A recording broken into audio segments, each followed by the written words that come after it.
Vamos lá, meus irmãos, minhas irmãs, começando aqui nossa quinta aula de introdução ao Antigo Testamento 1. Como é costume, já oramos. Mais uma vez, boa noite, graça e paz. Boa noite, graça e paz. Boa noite, graça e paz. Hoje nós continuaremos aqui o nosso estudo sobre a introdução do Antigo Testamento. Já fizemos uma grande introdução geral sobre o tema proposto, né, que é trabalhar durante esses 2 bimestres de introdução ao Antigo Testamento. Semana passada, inclusive, falamos sobre o livro de Gênesis. Hoje nós estaremos falando sobre Êxodo, Levítico e Números. E se tudo correr bem, a gente vai também estar pontuando alguns outros materiais aqui em aula. Mas agora, né, como nós estamos trabalhando no material aqui do livro-texto, Panorama do Antigo Testamento, do Arthur Júnior, nós hoje estaremos mergulhando mais no assunto, propriamente dito, e eu também hoje estarei utilizando esses 2 livros, é o do Ellison, né, que é o Conheça Melhor o Antigo Testamento, Stanley Ellison, e o Panorama do Antigo Testamento também, que é do Hill e do Wall. Hoje a gente vai usar, né, todos esses materiais, e daqui em diante a gente vai estar sempre usando eles. Eu vou também aqui hoje utilizar o material do professor Fabiano, e inclusive os nossos slides de hoje, eu me baseei propriamente no material do Stanley Ellison. Por quê? Porque ele é uma síntese boa, então os slides estão mais focados dentro dele. Mas como eu disse, a gente vai fazer esse passeio. Tá bom, meus irmãos? Então, como é costume, e sempre gosto de avisar, as nossas aulas são gravadas, para que vocês possam reutilizar esse material. Gravamos essas aulas também para os alunos em EAD. Essas aulas acabam fazendo parte do currículo em EAD, e gravamos também para abençoar o maior número de pessoas onde quer que essas aulas cheguem. Tá bom?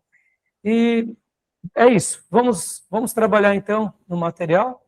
Eu quero ler um texto bíblico aqui com vocês, que é um texto de Êxodo, capítulo de número 40, versículo de número 35. Eu estarei compartilhando aqui com vocês na minha Bíblia digital, Êxodo 40, versículo 34 a 35. Hoje nós estaremos falando, né, do livro de Êxodo, e eu quero também gastar algum tempinho falando um pouco sobre o tabernáculo. O tabernáculo. Então, o irmão que quiser ler para nós, né, esse é o último capítulo de Êxodo, né, eu vou estar compartilhando aqui, mas o versículo de número 34 e 35, ou na sua versão, ou na nossa versão digital. Pode ler para nós. Vou ler aqui.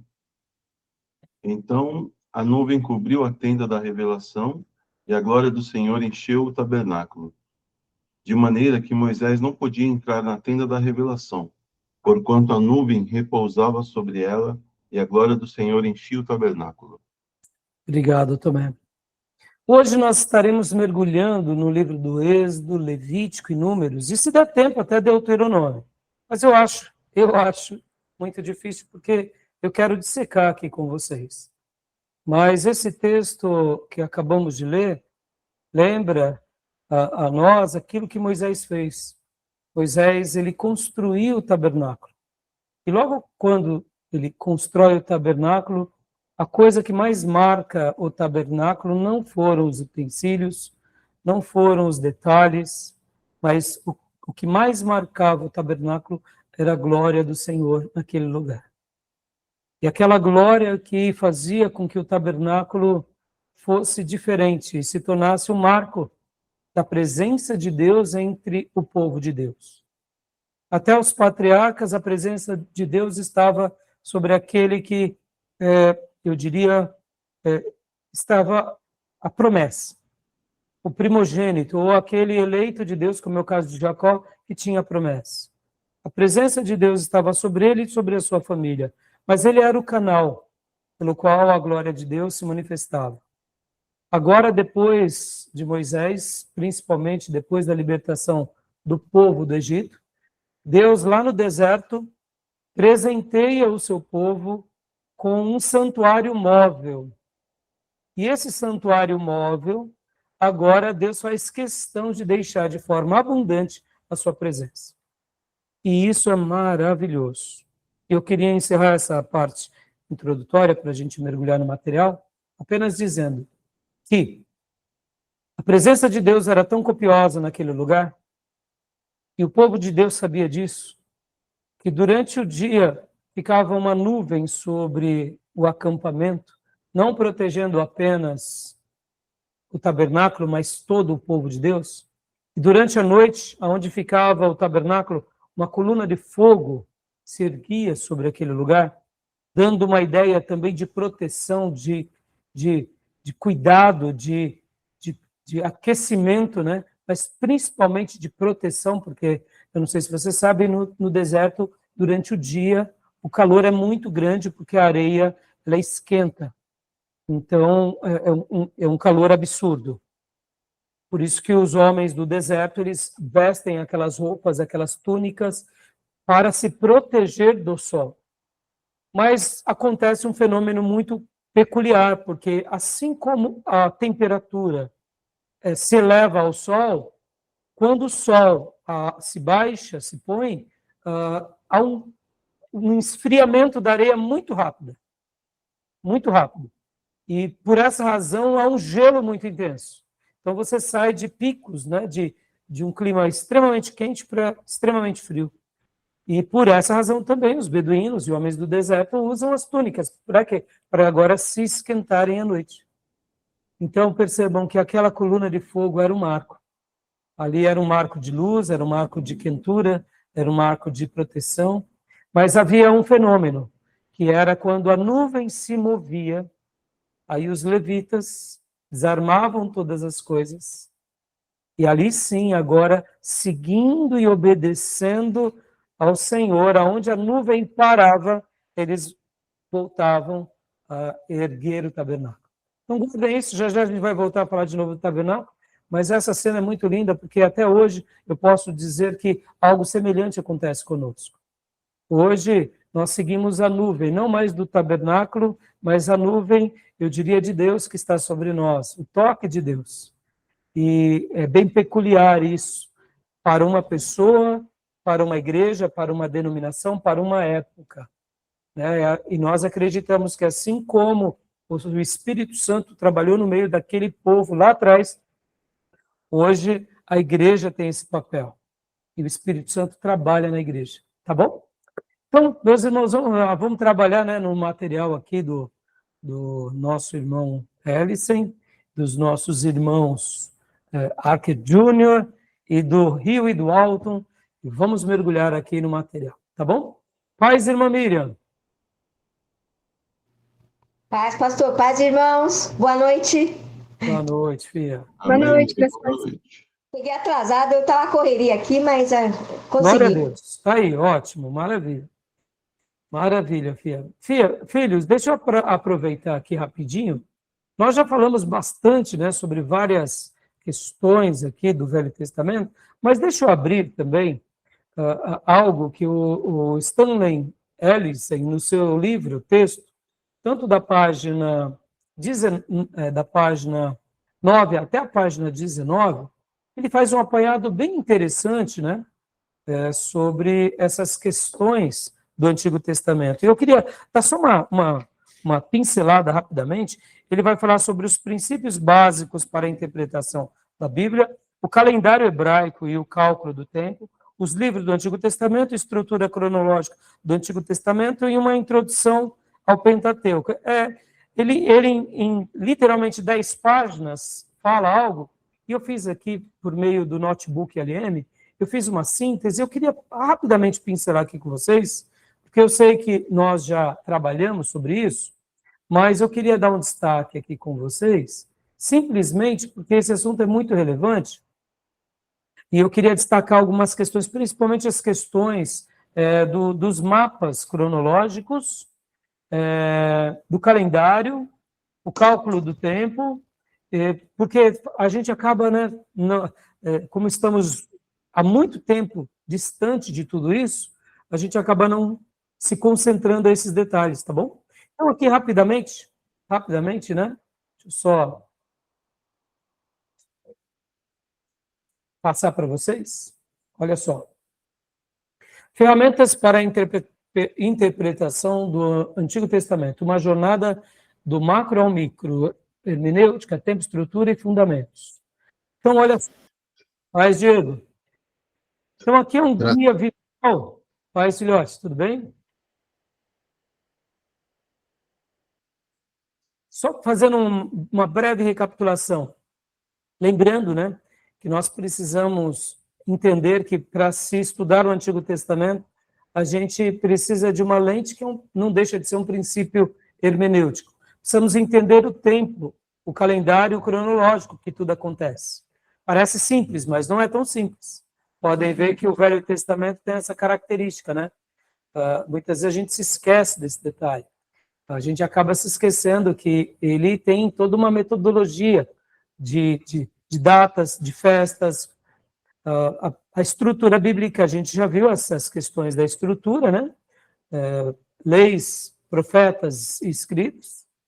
E aqui, principalmente, a base dessa porção, que é o Pentateuco, né? Então, a gente já viu sobre essa questão da inspiração de Deus, né? A gente também já viu bastante sobre essa questão da hermenêutica, mas é importante a gente lembrar, né? Como ler? Contexto e linguagem, a regra de ouro. Busque o significado compreendido pelo povo original, interpretação gramatical no contexto histórico, figuras de linguagem, a verdade literal é frequentemente transmitida por figuras de linguagem, acomodação divina, Deus apropriou-se da linguagem humana, um veículo finito, para comunicar verdades finitas. Estou pegando aqui o livro do L.C. um pouquinho, só para dar uma enriquecida aqui nessa aula de hoje, porque hoje, irmãos, o livro do Êxodo não é tão complicado, mas a gente vai entrar no tabernáculo. Logo depois do tabernáculo, vem o livro de Levítico, e percebam que durante muito tempo se usou o tabernáculo, e se fazem muitas doutrinas do tabernáculo, e muitas vezes até interpretações erradas do tabernáculo. E do livro de Levítico, a mesma coisa. Então, é importante a gente lembrar desses fundamentos para que a gente não se esqueça. Uma outra coisa importante. Lembra que Jesus, com muita frequência, criticou os mestres da lei, dizendo que eles seguiam a tradições, e lembram como Jesus dizia? Era tradições do quê? Tradições de homens. Exato. Aí eu te pergunto, mas eles não eram estudiosos de teologia? Eram. Mas eles também não eram homens? Eram homens. Logo, qual que é a ideia, irmãos? Fazer teologia e se esquecer daquilo que realmente importa, que é a regra de ouro, ou seja, buscar o significado que foi ali deixado pelo povo original, a gente está fazendo também a mesma coisa. Lembra que na última aula eu fiz um paralelo entre a teologia liberal e falei também sobre a teologia da tradição católica, lembram disso? E eu mencionei com vocês dizendo, olha, irmãos, a teologia liberal é um tipo de tradição humana intelectualizada. E a tradição do catolicismo romano é uma tradição religiosa repleta de dogmas humanos e religiosos com viés de interpretações de homens, não do que a Bíblia ensina. E agora, fazendo um paralelo também, quando a gente vai lembrar dos fariseus e dos saduceus e do rabinato nos dias de Jesus, eles também seguiam tradições de homens. Pode ver que essa questão da tradição do homem sempre esteve do lado do ser humano e do lado mesmo da religião, vamos dizer assim, da religião correta. Porque, olha só, hoje a gente vai estar falando bastante sobre o Êxodo, já falamos sobre o Gênesis, vamos continuar falando durante hoje, e se tudo der certo, entre hoje e a próxima aula, a gente termina o Pentateuco. Mas olha só que interessante, para o judeu, Para o judeu, e até mesmo o judeu moderno, eles têm a Torá como o principal livro de Deus, que seria o Pentateuco. A Torá é tudo. Aí depois vem os escritos e depois vem os profetas.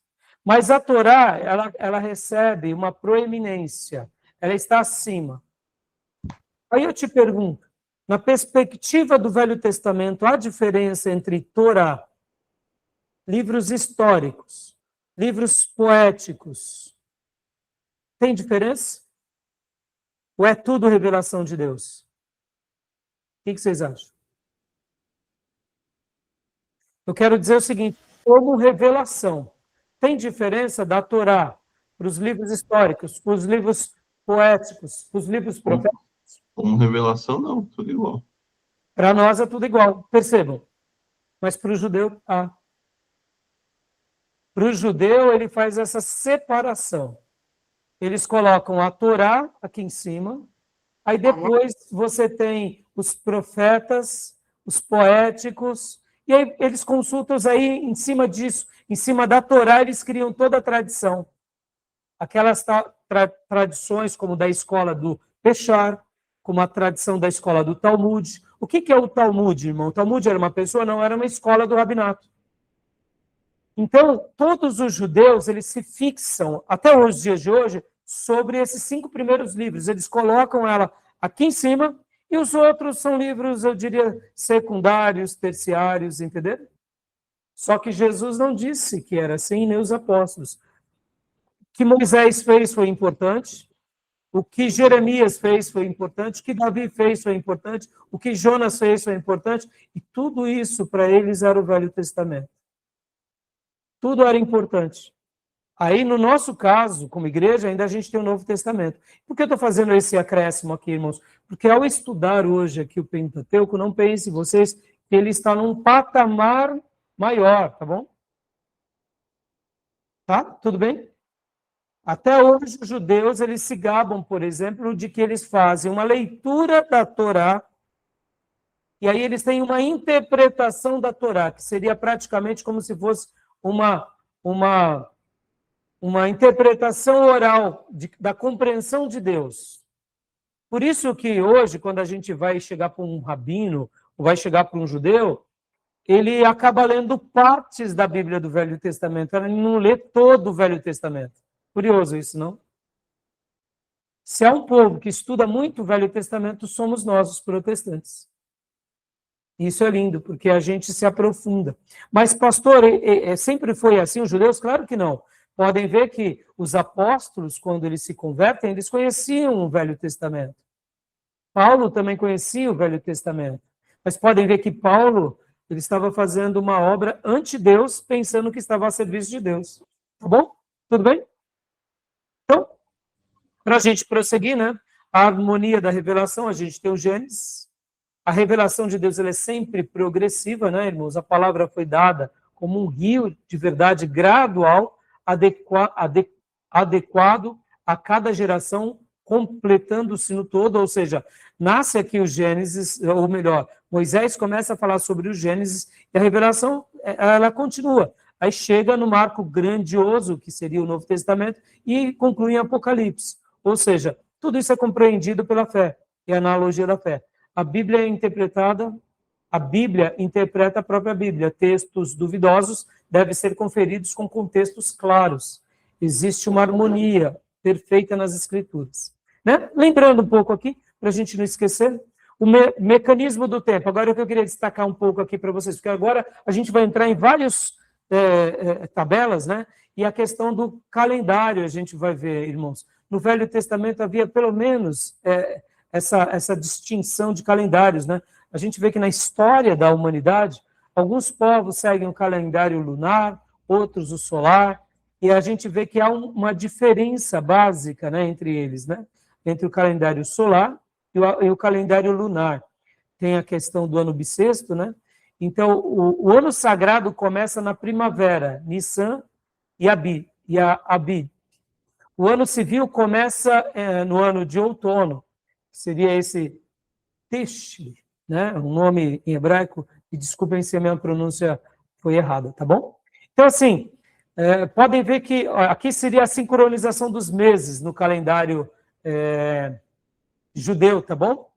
As correspondências, tá bom? O Nissan, que é Abib, que também é chamado de Abib, começa aqui por volta de março para abril. Né? E olha só como é diferente o calendário, né?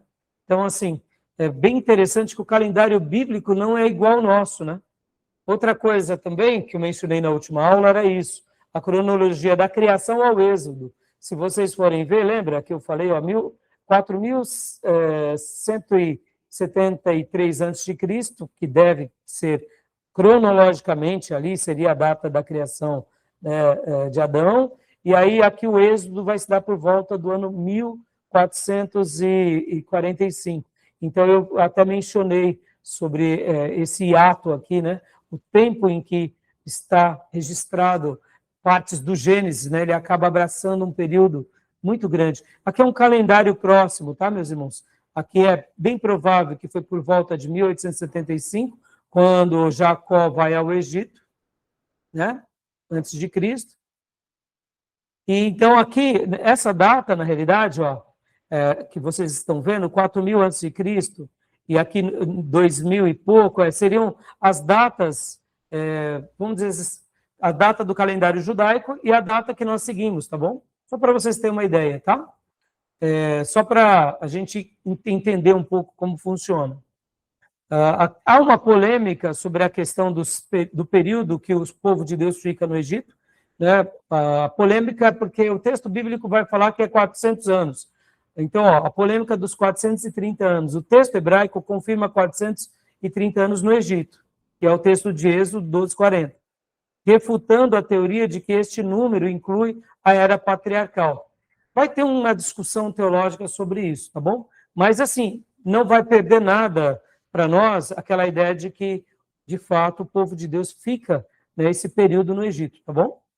Aqui é a cronologia do Antigo Testamento ainda, né? Só para vocês terem uma ideia da cronologia, o Templo de Salomão foi erguido, né, aqui exatamente no ano de 966 a.C., tá?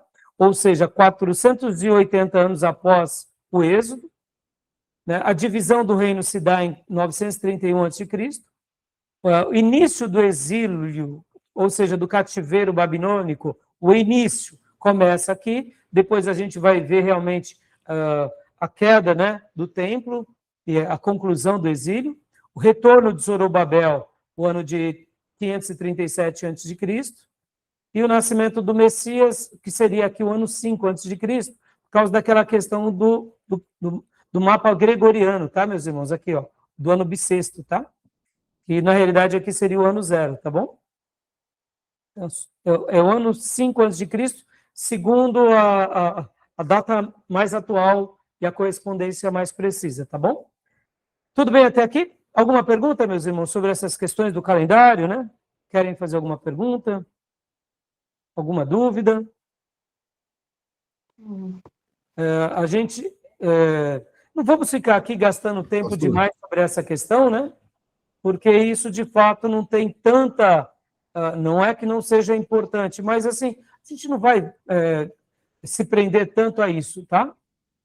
Tá bom? Pode falar.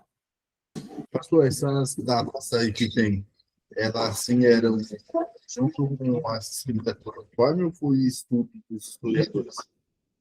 Desculpa, Diego, faz a pergunta de novo, vou aumentar meu som aqui. Pode falar de novo.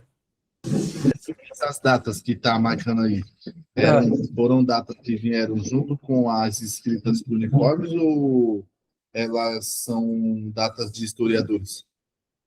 Eu não entendi o que você falou ainda. Desculpa, mais uma vez. Perguntou se essas datas vieram junto com as escritas cuneiformes, é isso, né? Isso aí. Tá. Na realidade, Ou se é data feita pelos historiadores mesmo. Então, é assim, Diego. Muitas datas a gente acredita... como que se chega à conclusão dessas datas, né, Diego? A gente chega à conclusão dessas datas, principalmente, por causa de alguns acontecimentos, né? Por exemplo, a construção do Templo de Jerusalém. Acontece. A destruição dele também acontece. Então, muitas vezes, alguns historiadores, eles acabam pondo ali, tanto nos textos bíblicos, e querendo ou não, quando fala, por exemplo, no 3º ano do rei tal, então acaba sendo uma data cronológica. Só que o que acontece? Como que se validam essas datas? Essas datas acabam sendo validadas também por descobertas arqueológicas, entendeu? Então, as descobertas arqueológicas acabam ratificando aquilo que o texto bíblico dizia. Tem vezes que nós, por exemplo, vamos pegar aqui, esse exemplo aqui, Diego, ó. Vamos pegar aqui o exemplo do Êxodo, né? Por exemplo, ó. O Êxodo. A gente vai ver hoje, inclusive, que essa data do Êxodo aqui ela é questionada. Por quê? Porque não está escrito necessariamente, por exemplo, detalhes como estão lá nos livros de Reis e de Crônicas. Só fala que o povo saiu. Não fala qual era o nome do faraó. Se tivesse o nome do faraó, faria muito mais sentido e a gente poderia cravar uma data, mas não fala o nome do faraó. Então, as datas elas acabam ficando um pouco a critério da tradição, a critério da historicidade e também a critério da arqueologia. Por isso que a gente não fecha isso, entendeu? Então, por essa razão que eu digo para vocês que não tem tanto problema se foi nessa data exatamente ou em uma outra data próxima a ela. O importante é o fato ter acontecido, entendeu, Diego? Então, o certo, quando for explicar ou ensinar alguém, é sempre falar aproximadamente, né? Ou senão, quando você disser, você pode até dizer, olha, eu aprendi com tal teólogo, porque o que acontece, Diego? Nós somos estudiosos, né? Eu sou um aprendiz desses mestres. Então, eu, por exemplo, eu não fecho a data, porque para que eu pudesse fechar essa data, eu teria que ter, eu diria, mais conhecimento histórico e arqueológico. Mas vamos pegar aqui 2 professores que são muito competentes sobre isso. O Luiz Saião, que também tem informações dentro dessa área. Então, quando ele classifica uma data, ele fala com muito mais propriedade. As fontes de estudo dele são mais fidedignas. Outro arqueólogo muito famoso, conhecido, Rodrigo Silva. Aquela mesma a Aline de Israel, que faz levantamentos, grava vídeos, ou seja, ela estuda isso, né? Ela está vivendo ali no meio do terreno, os historiadores das universidades. Então, assim, as fontes que essas pessoas podem nos trazer, não estou dizendo que sejam 100% fidedignas, mas é mais próxima, né? Entendeu?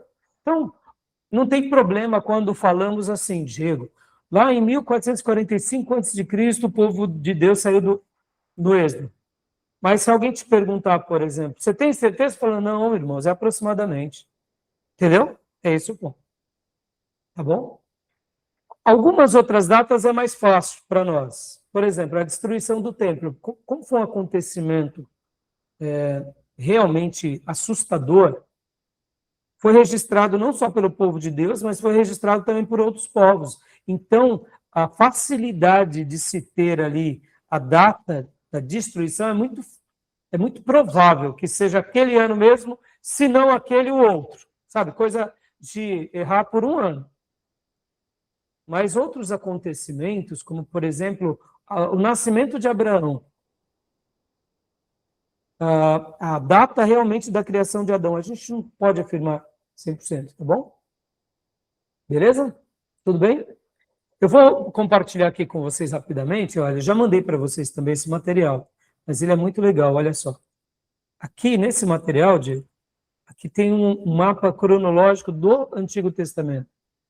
E ele é muito legal. Ó, eu vou até diminuir aqui para vocês enxergarem um pouco, tá vendo? Eu peguei também esse material com o André, aquele professor André, que eu tinha passado para vocês o material dele esses dias. Olha que legal. Então, aqui ele vai fazendo uma ponte dos acontecimentos, tá vendo? Olha, linha do tempo e o império predominante. Então, ele traça aqui, por exemplo, aqui está por volta olha só, do ano 2100 a.C., ou seja, os dias bem provável de Abraão, nascimento de Abraão, está por aqui, ó. Nesse mapa, o professor André, ele traz, olha só, o professor André, André Daniel Henke, ele trata que Abraão, segundo ele, aqui, ó, não é do ano 2000, mas 1800. Perceba que para ele o êxodo já não é 1400 e pouco, porque para ele o êxodo se dá em 1270. Tá vendo? Pastor Rai, e aí? Nenhum problema. Existem essas fontes, tá bom? Para mim, na minha concepção, tá, Diego? Eu sigo mais essa linha de que Abraão é por volta do ano 2000. O êxodo se dá aqui por volta, como eu disse, por volta aqui do ano de 1450, ou seja, eu coloco 200 anos a mais. Mas assim, pastor Raí, aí, o senhor está certo, é o André que está certo? Irmãos, são teorias, tá bom? Não vai mudar nada. Nada, tá bom?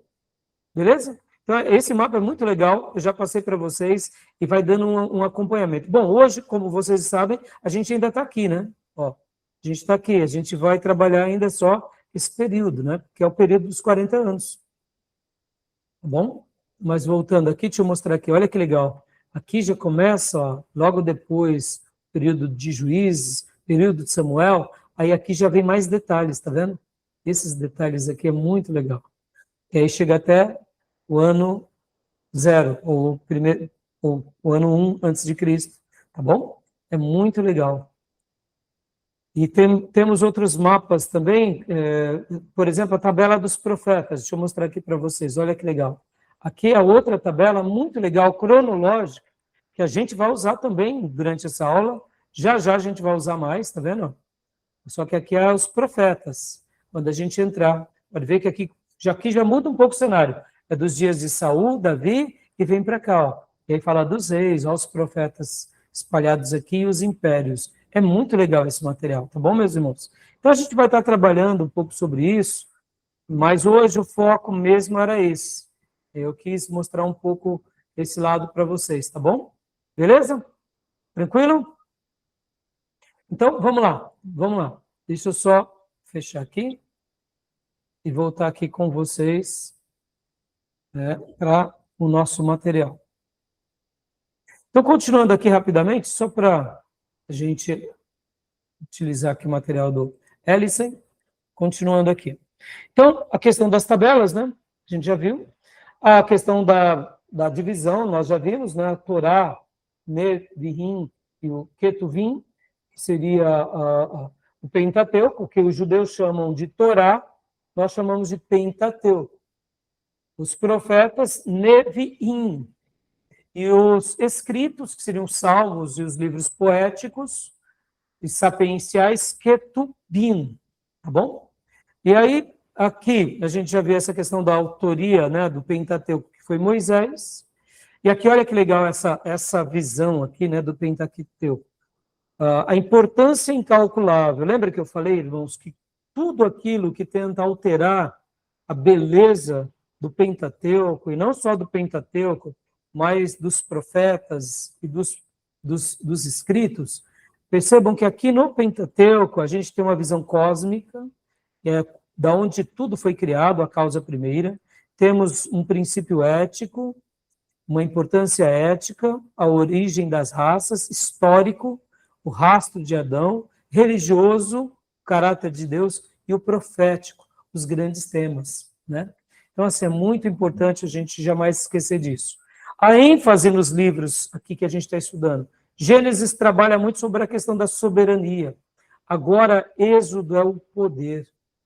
Pode ver que há uma tônica, né? Há uma mensagem, há uma ênfase em cada um desses livros, né? Levítico é um livro de leis, mas destaca-se a santidade. Não só dos sacerdotes e levitas, mas do povo. Números, da severidade. E Deuteronômio, da fidelidade. Então, cada um desses livros tem uma mensagem bem peculiar, né? E assim também há um estabelecimento do reino de Deus, que ele é progressivo espiritual e político, né? Que é a Gênesis, preparação do reino, Êxodo, inauguração e legislação, Levítico, organização espiritual, Números, organização política e Deuteronômio, reorganização para a terra prometida. Então, aí a gente vê que o alicerce está posto, né? E a gente entende que o Pentateuco foi ali um presente de Deus para o povo, para que eles ali começassem bem, conquistando a terra prometida, né? Compreender o Antigo Testamento exige as ferramentas certas, com a lente da hermenêutica limpa, o relógio do calendário ajustado e a estrutura do Pentateuco compreendida, o texto deixa de ser um mistério e torna-se uma revelação clara da soberania e redenção divinas. A tua palavra é a verdade. Né? Então, assim, eu quis fazer esse resumo do L100 para vocês, só para vocês notarem a importância, né? Tá bom? Tudo bem, meus irmãos? Tranquilo? Alguma pergunta? Alguma dúvida? Do livro da semana passada, de Gênesis, ficou claro para vocês? Ficou tudo claro? Os irmãos ficaram com alguma dúvida de alguma coisa? Não? Então, só para rapidamente aqui, ó, o livro de Gênesis nós já falamos, e hoje nós estaremos indo agora, como eu disse, para o livro de Êxodo, tá bom? Então, vamos lá para o livro de Êxodo. Então, vamos agora trabalhar no livro de Êxodo. Joia. Vamos lá, livro de Êxodo. Pode ler para nós, Diego, por gentileza? Êxodo, redenção e aliança. Uma anatomia visual da saída do Egito, a entrega da lei e a construção do tabernáculo. Lembra que há pouco nós falamos sobre a tônica da mensagem do Êxodo? Aqui o Ellison, ele fala muito que a ênfase e a faceta principal é o poder. Mas, querendo ou não, a gente vai estar vendo agora que nesse poder destaca-se a redenção e a aliança, de como Deus faz algo notável no meio deles, como Deus os livra do Egito, e como Deus agora, no deserto, os prepara. Né? Então, pode ler para nós, meu irmão Diego, por gentileza. O livro dos nomes e da saída. Hebraico. Elé Shemot. São estes os nomes. Foca na continuidade das tribos, na fidelidade de Deus aos indivíduos. Ou seja, o povo de Deus ficou lá no Egito. Podem ver que o Gênesis acaba com José morrendo, literalmente, no Egito. E agora o Êxodo já começa trabalhando sobre essas tribos, sobre esse povo. Durante alguns séculos já tinham se passado, e agora começa então a destacar essa faceta que é a continuidade das tribos, e Deus trabalhando não só nas tribos, mas também no indivíduo. Essa palavra aqui, que você viu em hebraico, irmão Diego, é que o nome em hebraico de Êxodo é esse, né? Seria essa expressão, Verhel Shemot. Perdoem as minhas pronúncias, tá, meus irmãos? Faz muito tempo que eu não faço hebraico, né? E as línguas originais eram o meu calcanhar de Aquiles no seminário, tá bom? Então, pastor Rai, esse é o meu ponto fraco, as línguas originais.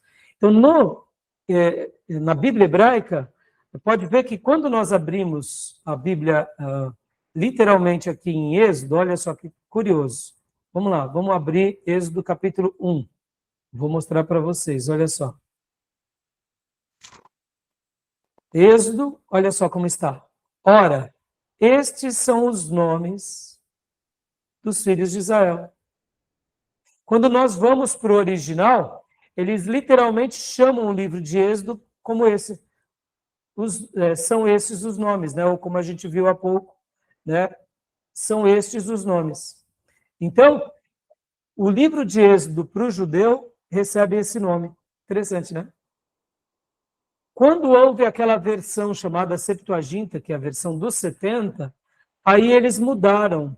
Ao invés de chamar são estes os nomes, eles deram o significado da síntese do que ocorreu no livro, que aí se padronizou como um êxodo, que seria saída, partida.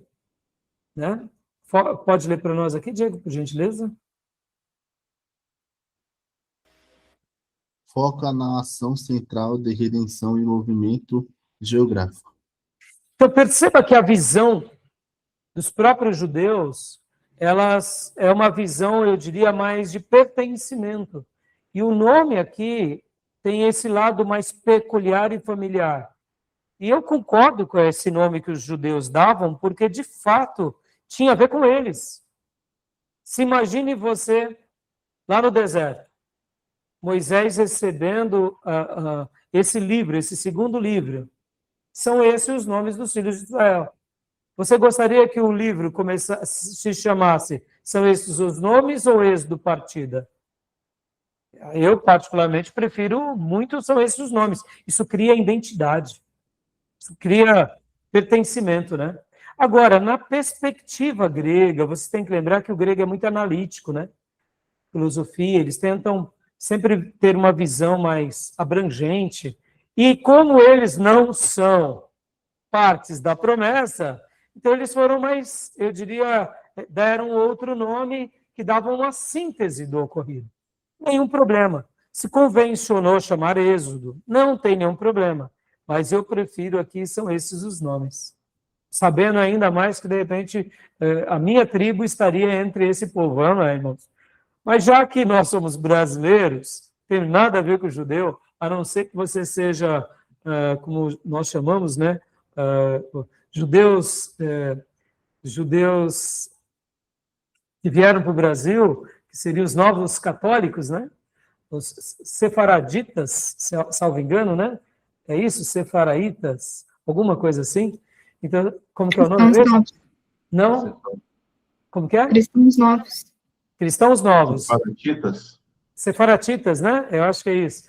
A não ser que você seja um deles, aí você vai querer que seja, esses são os nomes. Mas se você não é, se você é só um brasileiro, Êxodo representa algo, eu diria, mais parte da nossa cultura ocidental, né?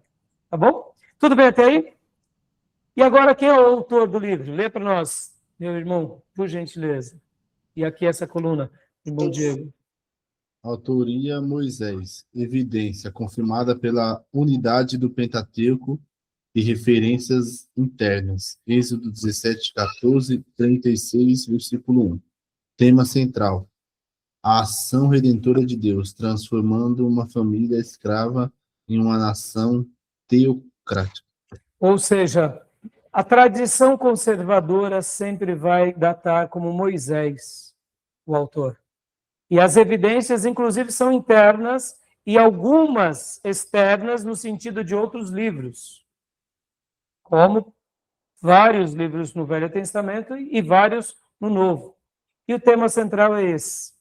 É Deus agindo, redimindo e transformando uma família de escravos agora em uma nação teocrática. Já eu falarei um pouco sobre isso. Qual é a diferença de uma nação e de um país, tá bom? Tem diferença, tá bom? Há uma diferença. Então, pode continuar, Diego, por gentileza?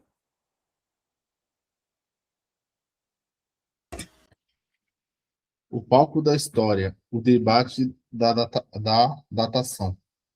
Teoria da data recente. Faraó Ramsés II, refutada pela arqueologia de Jericó, 1290 a.C. Teoria da data antiga, preferida, apoiada pela cronologia bíblica, 1445 a.C. Então, meus irmãos, quando a gente vai realmente ser um pouco mais, assim, prolixo, né, ao debate, esse debate é um debate acadêmico, eu particularmente prefiro mais essa data, como aqui foi mencionado pelo resumo do livro, a cronologia bíblica aponta mais para essa data, tá bom? Porque quando a gente para e pensa, por exemplo, só para vocês terem uma ideia, né? Olha lá, ó, evidências bíblicas. Leia para nós agora aqui, Diego.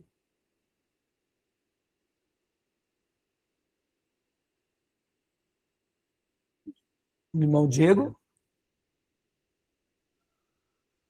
Então, pode ler para nós, Beatriz, por gentileza. Evidências bíblicas para 1445 a.C. 1 Reis 6:1. O êxodo ocorreu 480 anos antes do Templo de Salomão, 967 a.C. Se fizermos a conta, você vai ver que dá por volta de 1445. Continua para nós, por favor, filha. Juízes 11:26. A conquista da Transjordânia foi 300 anos antes de Jefté. Opa! Então nós temos que lembrar que Jefté era um juiz. E se foi 300 anos antes dele, tem algumas datas depois dele para começar a monarquia, para que depois, então, venha Davi e depois venha Salomão. Eu sei que é difícil entendermos de forma cronológica, porque a gente está acostumado a ler a Bíblia como acontecimentos por causa das personalidades, mas a gente tem que lembrar que os 6, por exemplo, como Saul, reinou algumas décadas, e Davi também. Eles não reinaram durante 100 anos, cada um deles. São poucas décadas, por volta de 4 décadas, ou seja, 40 anos cada um deles. Então, assim, irmãos, em 2 reinados foram praticamente 100 anos, né? Então, e o último detalhe, leia para nós, por favor, filha. Arqueologia. A queda de Jericó. Garstang data de 1400 a.C.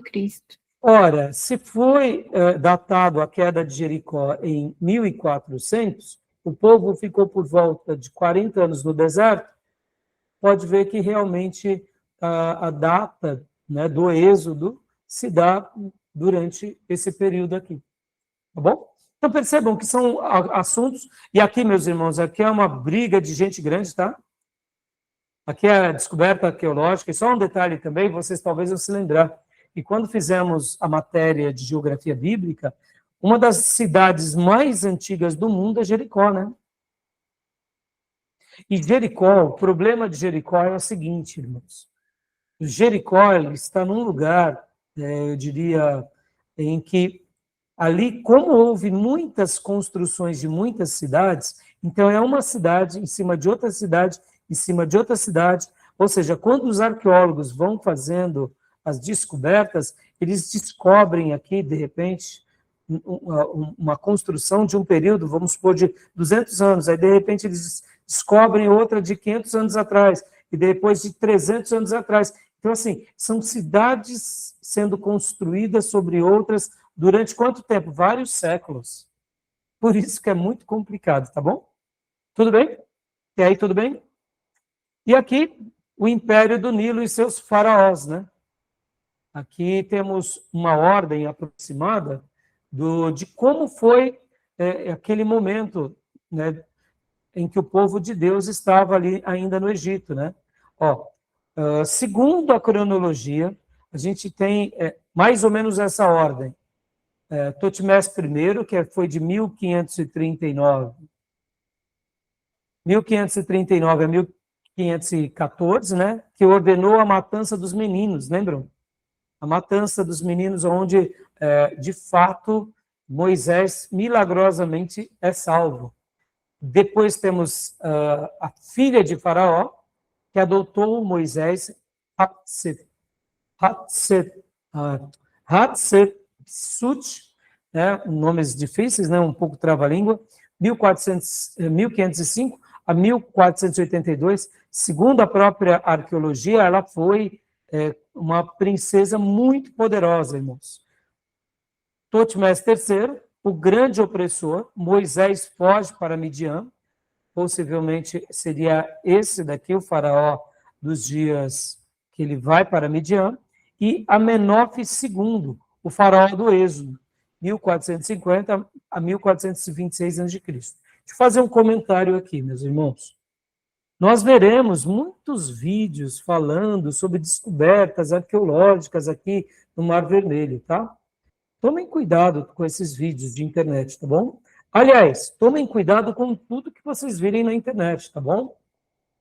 Quando nós estamos estudando, de fato, nós precisamos entrar em sites de confiança, sites confiáveis, como, por exemplo, o Google Acadêmico, como universidades. Porque videozinhos do YouTube, esses dias eu vi uma thumb, né? E o maior achado da história.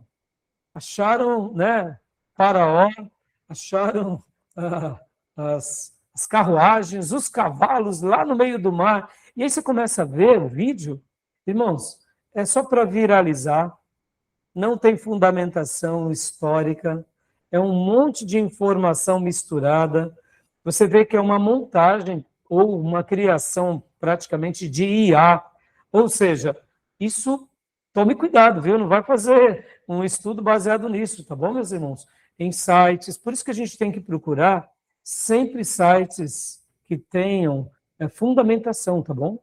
E até mesmo que sejam canais de, por exemplo, de TV paga, tudo bem, eles ali eles têm o objetivo deles, que é vender, né? Os seus filmes, os seus documentários. Então, sejam críticos, tá bom? Então, aqui só recapitulando um pouco, né, o Egito.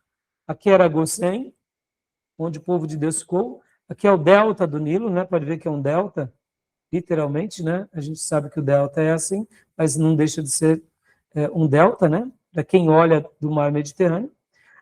Aqui é o rio Nilo, né? E aqui, como conhecemos e aprendemos na história de geografia, ou na matéria de geografia, o Alto Egito e o Baixo Egito, né? E aqui o Mar Vermelho, tá bom? Então, só para a gente ter a vida de Moisés, leia para nós agora, Tomé, por gentileza, né?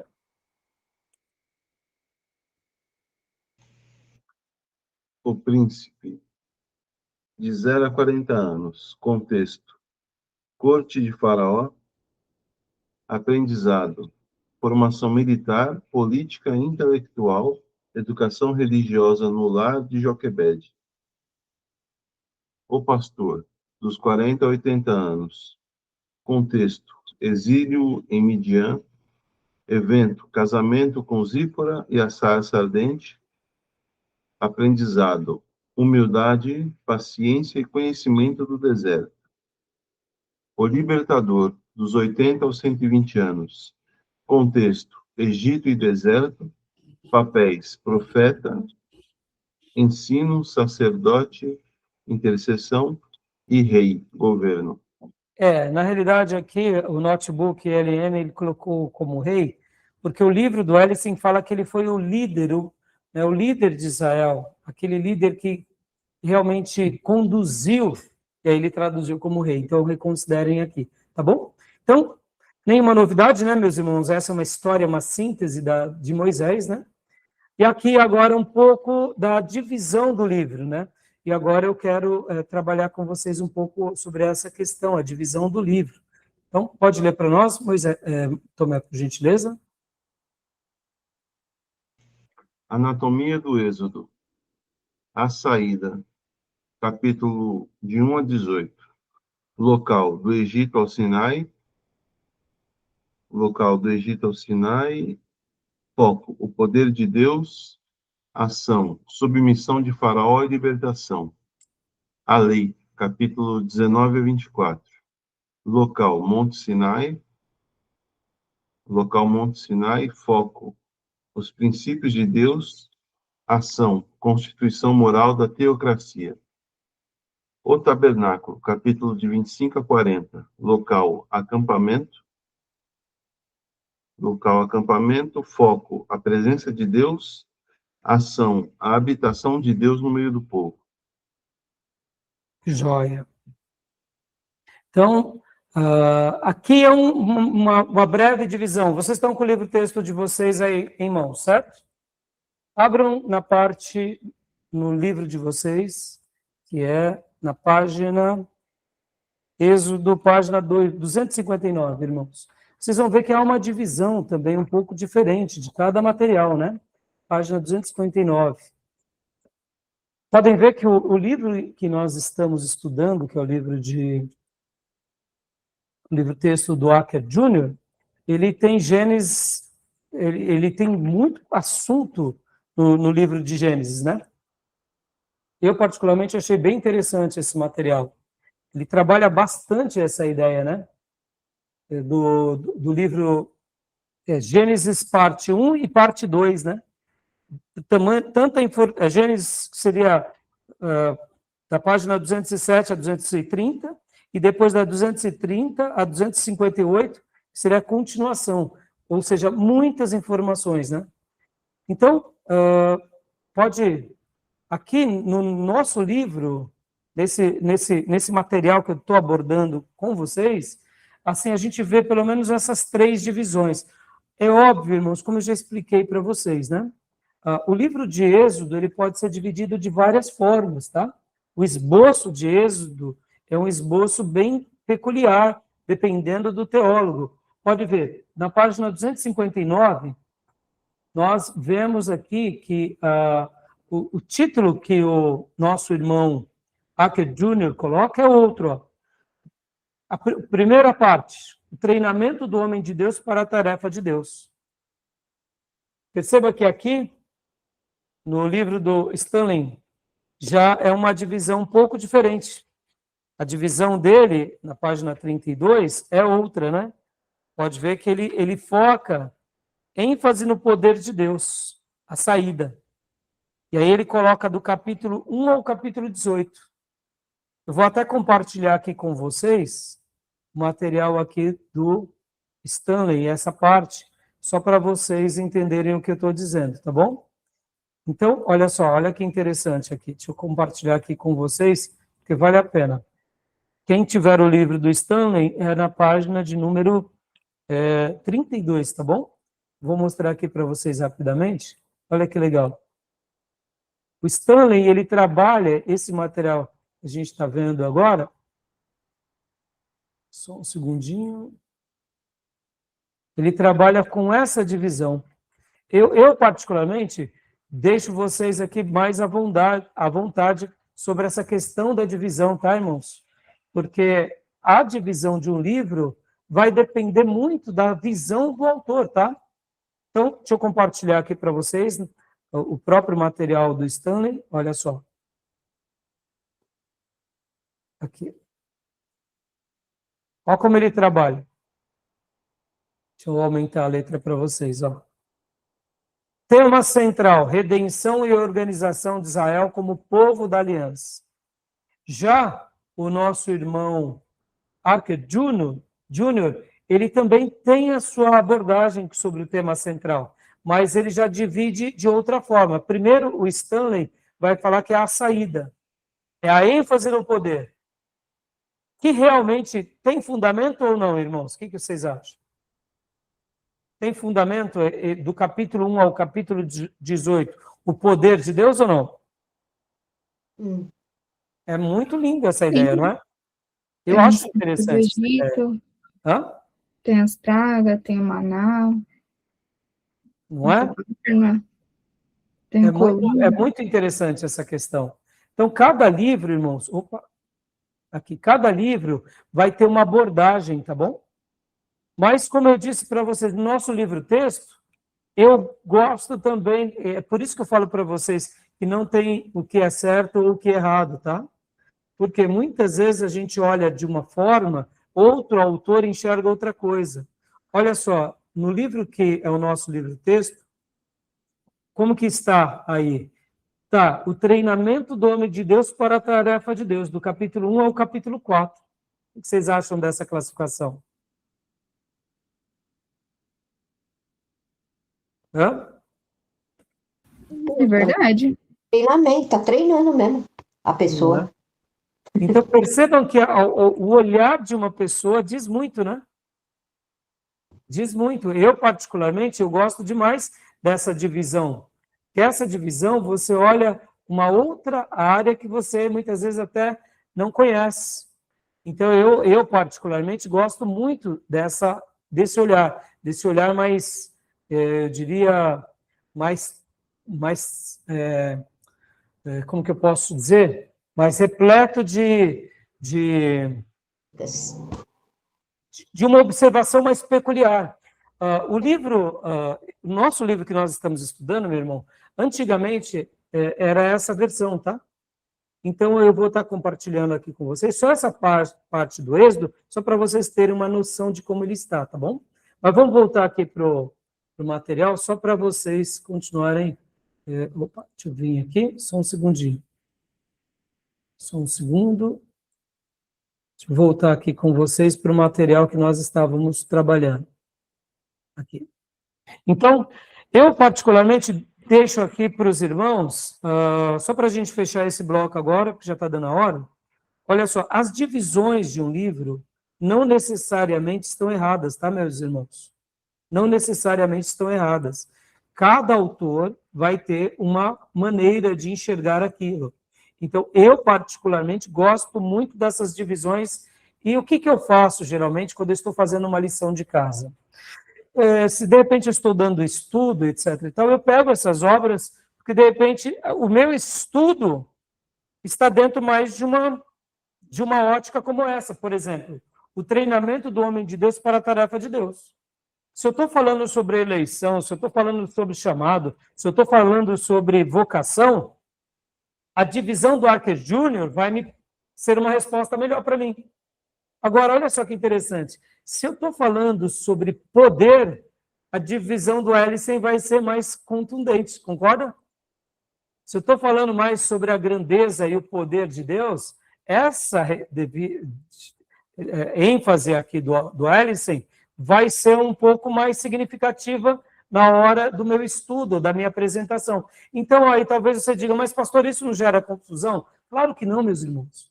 Não gera. Por quê? Porque são maneiras diferentes de observarmos a mesma coisa, tá bom? Tudo bem? Pode ver que aqui, voltando para a separação do Stanley. Ó, a ênfase dos princípios de Deus, do capítulo 19 ao 24, e depois vem o tabernáculo, a ênfase da presença de Deus, e aí ele fecha. Olha que legal. Então, ele trabalha no poder de Deus, nos princípios de Deus e na presença de Deus. Legal essa divisão ou não? Eu acho uma delícia essa divisão. Mas, ao mesmo tempo, como eu disse para vocês, eu gosto muito também das outras, né, divisões. Então, só para a gente fechar aqui, e para eu mostrar agora, ó, então aqui pode ver mais uma vez, ó, a saída é o poder de Deus, a lei, né, aqui, como a gente mencionou há pouco, seria a ênfase na presença de Deus, e depois, ou melhor, a ênfase nos princípios de Deus, e depois, por último, a ênfase na presença de Deus, o tabernáculo. Então é muito legal, né? E agora aqui, para eu encerrar, para eu poder passar aqui para vocês, deixa eu só pegar aqui o outro material que eu quero mostrar, só para vocês terem uma noção, aqui a parte do Êxodo, página 135, só para vocês verem a divisão dele. Olha que legal, deixa eu mostrar aqui para vocês, 135. E eu gosto muito dessas variações, porque tudo isso enriquece o nosso estudo, tá, meus irmãos? 135 aqui. Deixa eu mostrar. Aqui, ó, Êxodo. Olha que legal. Deixa eu compartilhar aqui com vocês. Deixa eu aumentar a letra. Olha só que legal. Ó, treinamento do homem de Deus. Tudo a ver, não é? Então, do capítulo 1 ao 4:31. A graça triunfante, olha que legal, meus irmãos. Olha a maneira que ele aborda. A graça triunfante, o povo de Deus liberto da escravidão. Do capítulo 5 ao capítulo 18. Tem a ver a graça triunfante ou não? Percebam, olha que legal. O Ellison fala que é o poder de Deus. Mas aqui o Archer Júnior já trabalha com dois olhares mais profundos. Ele vai falar sobre o treinamento do eleito. E agora vai falar sobre a graça que triunfa sobre o povo eleito. Muda tudo ou não muda? Dá uma visão mais abrangente? Percebam, irmãos, como aprender com esses mestres nos enriquecem. É ou não é? Não é uma delícia? Um fala o poder de Deus, né? Aí ele fala sobre a filiação da Israel, livramento de Israel e a jornada de Israel até o Sinai. É o poder, mas o outro já vem para um cunho mais pessoalidade, intimidade, né? Tá bom? Então, só para eu mostrar aqui a divisão do Arca Júnior, né?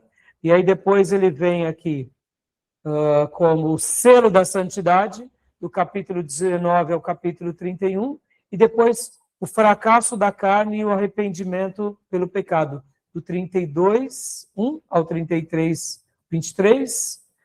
Aí vem outro, a provisão divina pelo pecado, perdão contínuo através do sacrifício, 34 ao 40. Perceba aqui como ele trabalha o livro, né? Fracasso da carne, o arrependimento e a provisão. Perceba que a postura dele é diferente, o selo da santidade. Então, essa é uma divisão muito boa do livro que nós estamos estudando. Assim também será muito parecido aqui, meus irmãos, o panorama do Rio e do Alton, tá? Que aí vocês pesquisem mais depois, né, nas obras, como vocês já têm acompanhado, tá bom? Beleza, meus irmãos? Tudo bem? Então, vamos dar uma pausa agora aqui, para a gente ir para o nosso intervalo, para a gente voltar aqui para os slides, né? Mas está dando para compreender? Alguma dúvida? Está tranquilo? Alguma pergunta até agora? Não. Não? Tá. Então a gente já volta já para a gente dar continuação aqui. Então a gente parou aqui nessa parte. Tá bom? Beleza? Então vamos para o nosso intervalo? Irmã Miriam, irmã Marcos, Tomé, Beatriz, sem dúvida? Partiu. Posso dar a prova já para vocês? Calma lá. Um monte de dúvida, mas só Calma. tá enrolado aí, mas depois eu desenrola. Diga, menina, você está com um monte de dúvida? Vai devagarzinho, vai uma por vez. Qual é a dúvida? Depois eu tenho que organizar, treinar o meu cérebro aqui, tá igual ele falou aí de treinamento do homem de Deus. Eu tenho que treinar os meus neurônios Neurônios. para entender, porque é muita informação para uma cabeça pequena. Oh, quer dizer, a minha cabeça é grande. Mas anota todas as perguntas, tá? Meus irmãos, olha, agora que a gente começou Gênesis, Êxodo, vamos ir com o livro-texto, tá? Ou o livro que você estiver lendo, que é um desses que eu passei para vocês, tá bom? Porque aí qualquer dúvida a gente para a aula aqui e esclarece, aproveitando que nossa aula, ela é a híbrida, né? Ou ela é a aula síncrona, né? Ela é em tempo real, gravada, mas é para isso mesmo, por isso que ela é mais longa a nossa aula. Meu intuito é esclarecer vocês, tá bom? Então, vamos para o nosso intervalo. Miriam, vai tomando nota de tudo e depois manda aqui no grupo, né? Tá bom? Tá Então, bom. beleza. Então, vou parar aqui a nossa gravação, voltamos em alguns minutos, tá bom?